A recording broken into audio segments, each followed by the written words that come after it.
안녕하세요. 여의도에서 신속하고 정확하게 돈이 되는 정보를 알려드립니다. 여의도 정보맨 여정입니다. 3월 셋째 주 전국 소상공인 지원금 총정리 시간입니다. 매주 토요일 날은 지원금을 총정리해서 알려드리는 주간 지원금 방송입니다.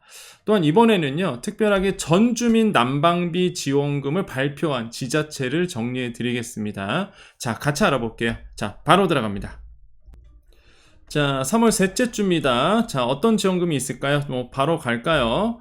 자, 먼저 전 주민 난방비 지원금 발표 지자체를 좀 정리해 드릴게요. 이거는 소상공인뿐만 아니라 전 주민에게 주는 지자체가 있죠. 난방비. 자, 파주시가 스타트를 끊었습니다. 20만원. 이거는 소상공인뿐만 아니라 전 주민이에요. 파주시에 계시는 20만원.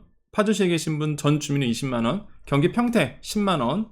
광명 10만원, 안양 5만원, 안성 5만원, 무주 등 전북 일부 지자체 지역사랑 상품권 지급 계획으로 있습니다. 그래서 지금 요렇게 지금 전 주민에게 주는 지원금이에요. 이 난방비 지원금. 에너지 가격이 많이 올랐기 때문에 더 이상은 아마 안 나올 겁니다. 더 이상은 아마 지자체에서 이제는 안 줄 거예요. 근데 여기에 계신 분들은 여러분 잘 체크하셔야 됩니다. 이거 언제 나오는 거지? 꼭 지자체에 물어보셔야 돼요. 여러분 받을 수 있는 지원금입니다. 아시겠죠? 근데 왜 더 이상 다른 지자체는 이제 안 나올 거냐면, 자, 정부가요, 2일 전이에요. 오늘이 토요일이잖아요. 그거 언제요? 목요일인가요? 자, 과도한 현금성 지원하지 말라고 지자체에 경고를 내렸습니다. 자, 행안부, 난방비, 보편 지원, 지자체 페널티 주겠다. 그래서 과도한 현금성 복지하지 말아라 라고 얘기를 했어요. 야, 이거 중앙정부에서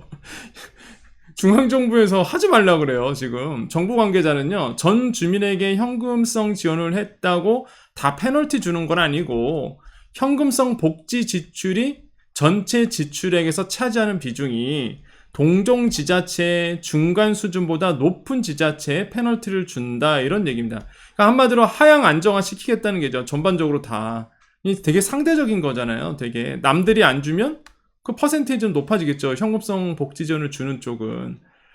사실 지자체가 이거 가지고 지금 얘기를 하고 있죠. 중앙정부에서. 그런데 이런 얘기를 했어요. 기초생활수급자, 저소득가구, 차상위 계층 등의 대상으로 한 난방비 지원은 교부세 페널티 대상이 아니다라고 이야기를 하고 있습니다. 무슨 얘기냐면, 이제는 정부가 그 지자체로 주는 이제 교부세라고 있어요. 그 예산에서 이렇게 지역사업 이런 것들을 이제는 지원을 하거든요.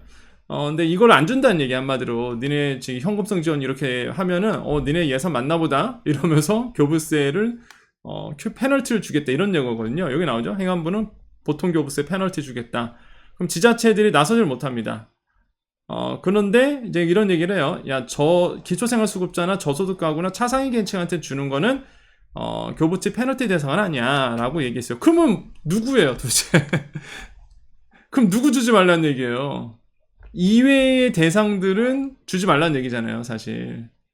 그럼 소상공인이죠, 뭐. 그러니까 어렵습니다. 지금 결국에는 안 나올 가능성이 크죠. 그러니까 여기 빼고는 전주민 난방비는 일단은 안 나와요. 제가 봤을 때는 이거 지금 이틀 전에 정부가 이렇게 막아놨는데, 이거를 페널티를 무릅쓰고 아마 발표는 하지 않을 것 같습니다. 그럼 이외의 지역은 사실 없을 거라고 보여지고요. 그럼 요거는 사실 전주민 난방비잖아요. 그러면 그나마 가평군이라든지 아니면은 서울에 있는 은평구라든지 이런 데서는 소상공인분들만 이렇게 지원금이 줬었잖아요. 20만원 이렇게 난방비 지원금. 이미 지난번에 다 말씀드렸었죠. 매주 나오고 있었다가 이번 주는 없잖아요. 쏙 들어갔죠, 그 얘기가. 아니, 기초생활수급자나 저소득가구 차상위 계층은 줘도 되지만 이외에 주지 말라면서요, 이외에는. 그럼 소상공인도 포함되잖아요.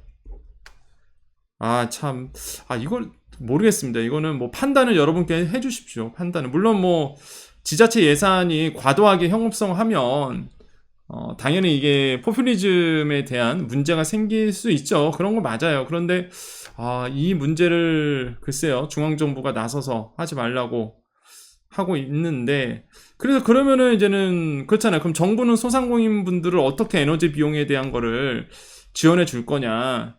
꼭 여기서 또 이런 분들이 있을 거예요. 왜 소상공인을 도와줘야 되냐? 이런 분도 있을 텐데, 소상공인, 여러분, 에너지 가격이 오르면 제일 먼저 타격받는 게 일단은 이런 기초생활수급자, 저소득 가구, 차상위 계층, 일단 1타적으로 가장 큰 타격을 받고요. 2타적으로 두 번째로는 소상공인 분들입니다. 소상공인 분들도 힘들어요. 장사를 하다 보니까.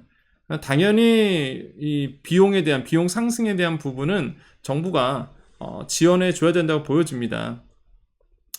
그럼 정부가 이거는 지원금이 안 나올 거 아닙니까? 그래서 최근에 이제 중기 장관이, 이영 장관이 이런 얘기를 했어요.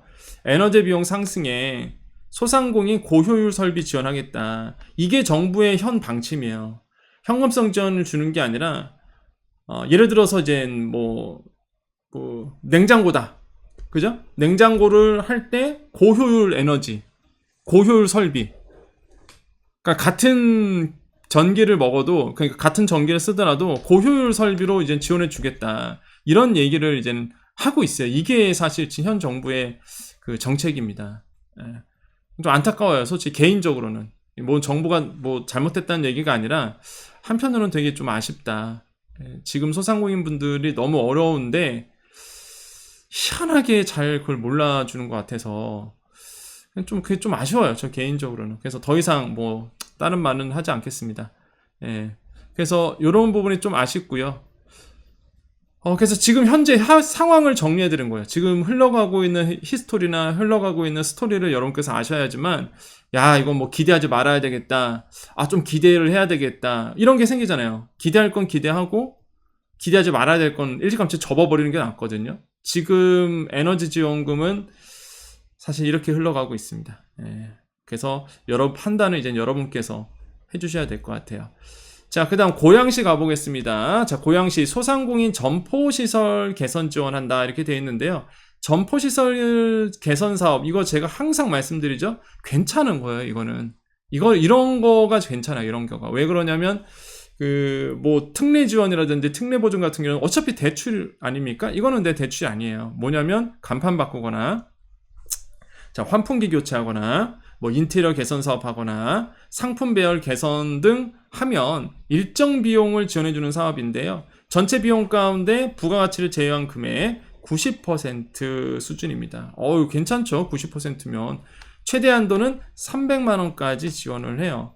자, 고양시가 이번에 들어간다는 얘기고요. 그래서 항상 제가 어떤 지자체에서 점포시설 개선 사업 한다 그러면 꼭 알아보라고 말씀드렸죠. 지원 방법은 3월 24일까지입니다. 고양시 소상공인 지원과, 여기 아니면은 우편 이메일로 신청하시면 되겠어요. 자, 이외의 지역군 가봅니다. 용인시도 개선 사업 합니다. 최대 200만원 한도 안에서.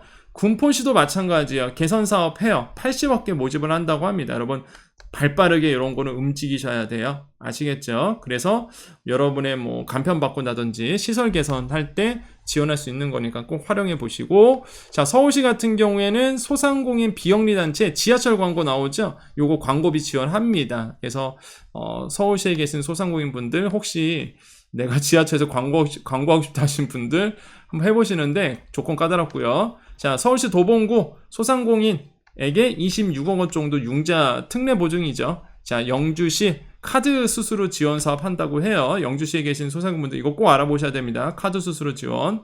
큰 금액은 아닌데 보통 한 몇십만 원 해요. 그래도 그게 어딥니까?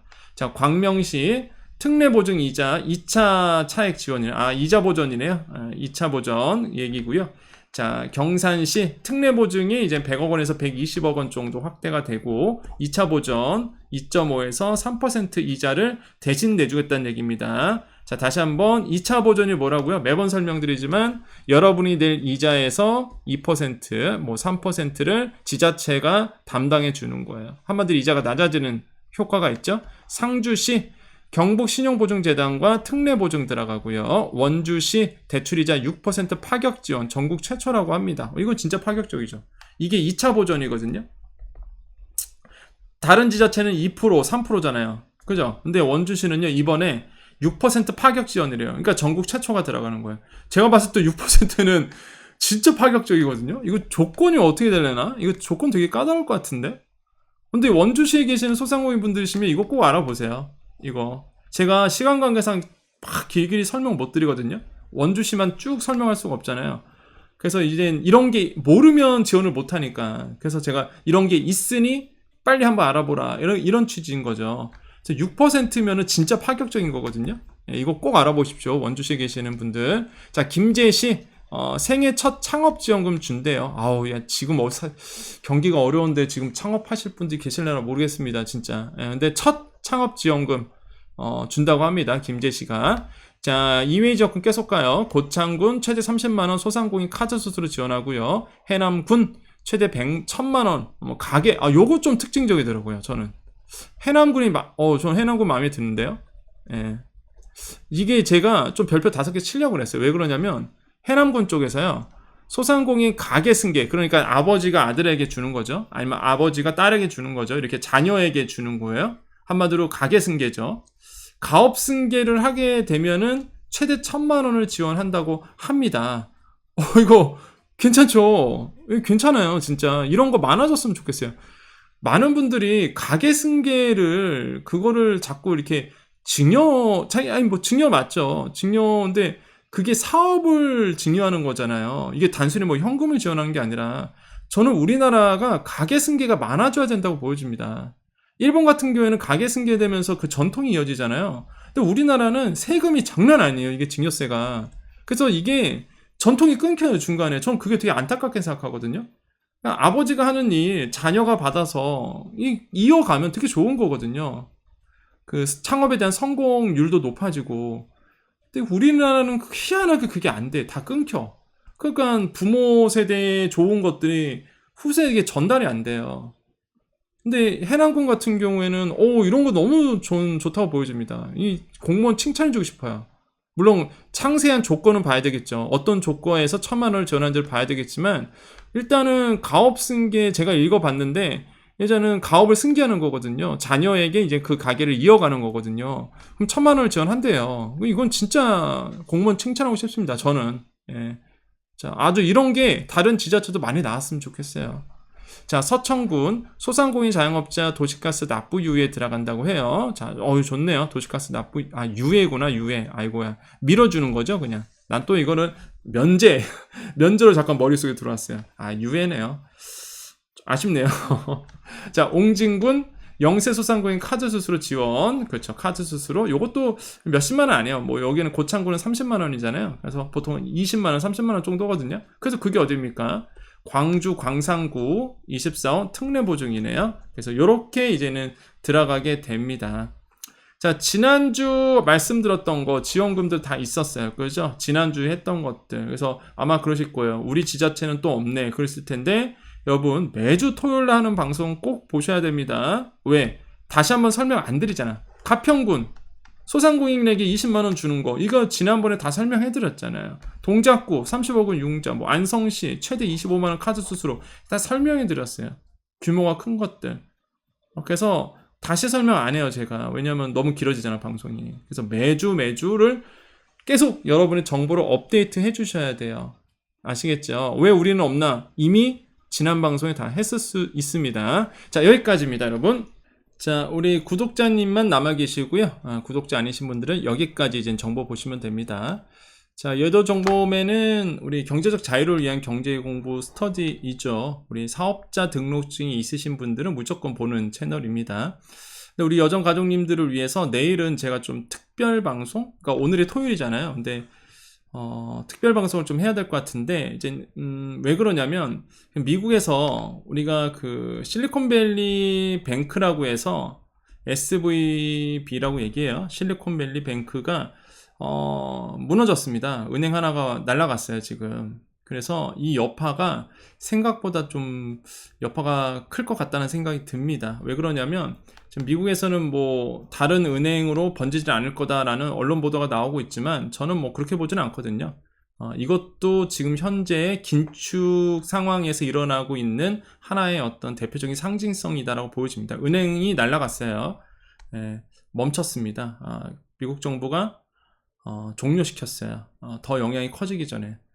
아무튼 간에 지금 이런 상황이고요. 결론부터 말씀드리면 오늘 사실 제가 이 얘기를 끝나고 나서 지원금 끝나고 나서 하려다가 너무 길어져서 영상이 그냥 내일 그냥 특집 방송을 해야 되겠다. 그래서 보실 분들만 보시는데 뭐 결론부터 말씀드리면 저 같으면은 일단 제2금융권이나 저축은행에 있는 예금, 적금 5천만 원 이상은 다 뺄 거예요. 저 같으면 현재.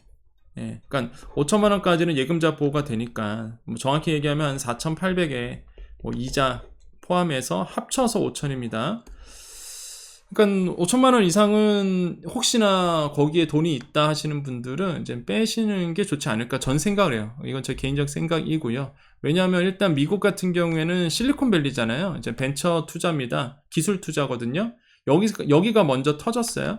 그런 다음에 그 다음에 이제 부동산입니다. 예, 이런 순서로 가는데 우리나라는 터지면 부동산이 먼저 터지죠. 왜? PF 대출 때문에. PF 대출이 상당히 커요, 금액이. 근데 이게 어디에 물려 있느냐? 일단은 저축은행이죠. 예, 저축은행이 PF 대출이 크기 때문에 제가 봤을 때는 좀 불안해요, 사실.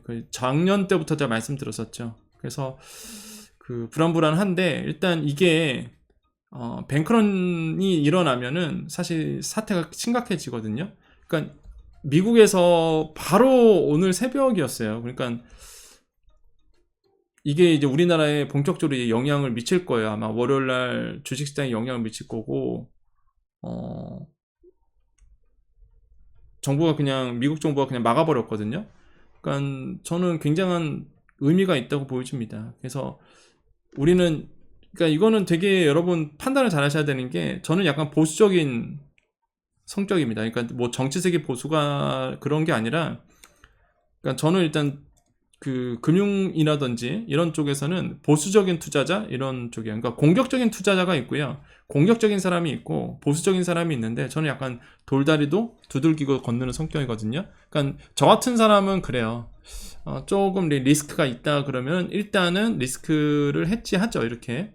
그래서 저 같으면은 5천만 원 이상은 뺄 것 같고요. 그러니까 이거는 본인의 자유들입니다. 진짜 본인의 자유예요. 예, 여러분의 자유입니다. 그래서 이런 얘기를 내일 하려고 합니다. 예, 우리 여정 가족이잖아요. 그러니까 가족 누구가 저한테 물어본다 그러면 저는 이렇게 얘기할 거예요. 근데 우리 가족이잖아요. 여정 가족이잖아요. 그래서 저는 남이 아니라고 생각하거든요. 그래서 만약에 저처럼 약간 보수적인 성향을 갖고 있다 하신 분들은 5천만 원 이상의 예금에 대해서는 저 같으면 뭐 1일 금융권도 안전하진 않지만 그래도 일단 1일 금융권으로 분산해서 좀 옮겨 놓을 것 같다는 생각을 해봅니다. 이거는 본인의 자유입니다. 이거는 본인의 판단에 달려 있어요. 지금 문제가 뭐 쉽게 끝날 것 같지는 않아서 그렇습니다. 자, 이런 얘기를 이제 내일 할 겁니다. 이런 얘기를 내일 할 거고, 어쨌든 간에 우리 여정 가족님이니까 이렇게 여러분과 잠깐 그냥 얘기를 해드렸습니다. 자, 오늘도 인사드립니다. 자, 오늘 토요일이고요. 3월 11일입니다. 오늘 하루 어떠셨나요? 오늘도 여러분께 분명히 또 좋은 일이 있을 겁니다. 지금 이제 돌아가는 상황이 아이고 쉽지만은 않습니다, 진짜. 예, 미국에서 또 은행 하나 파산했고요. 날라갔고. 야, 지금 정말 상황 안 좋아요. 예.